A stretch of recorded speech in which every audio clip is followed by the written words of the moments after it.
biological age is the age that our biology reflects. So this is in contrast to chronological age, which is what most people mean when they say age. That means the age that, the number of years that have elapsed since you've been born. But biological age is more about the age that your internal biology reflects. In the study, we wanted to understand how biological age fluctuates over time. So people have had this idea classically that biological age functions like chronological age. In other words, every year you get 1 year older, on and on and on throughout life. We hypothesized that biological age may actually be more dynamic. So we started this study with a very classical model in aging biology called heterochronic parabiosis. This is a technique where you take 2 different mice of different ages and you attach them surgically so that they share circulation. And what we found was that when we attached an old mouse to a young mouse, the young mouse got older. This is consistent with work that's been done in the past.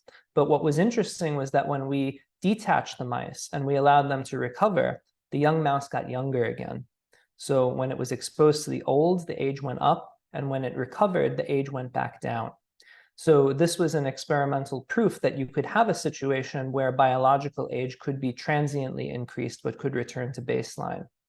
And so we wanted to understand whether this is a normal kind of behavior of biological age. And for this, we turned to several human data sets.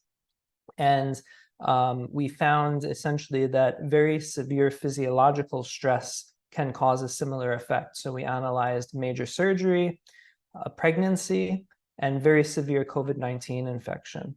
And in each case, what we found was that as a function of these very severe physiological stressors, biological age was increased, but when the stress was relieved, the age either partially or fully recovered back to baseline. What work has shown in the field so far is that essentially unhealthy lifestyle can increase biological age.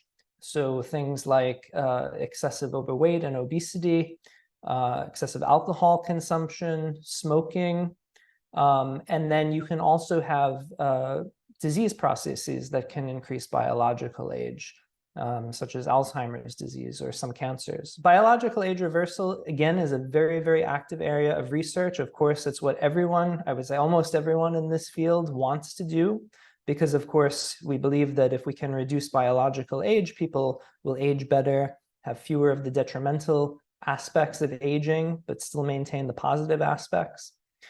So this is what almost everyone in the field wants to achieve, but it's a very new area of research. And so especially in humans, we're only beginning to understand what can reduce biological age.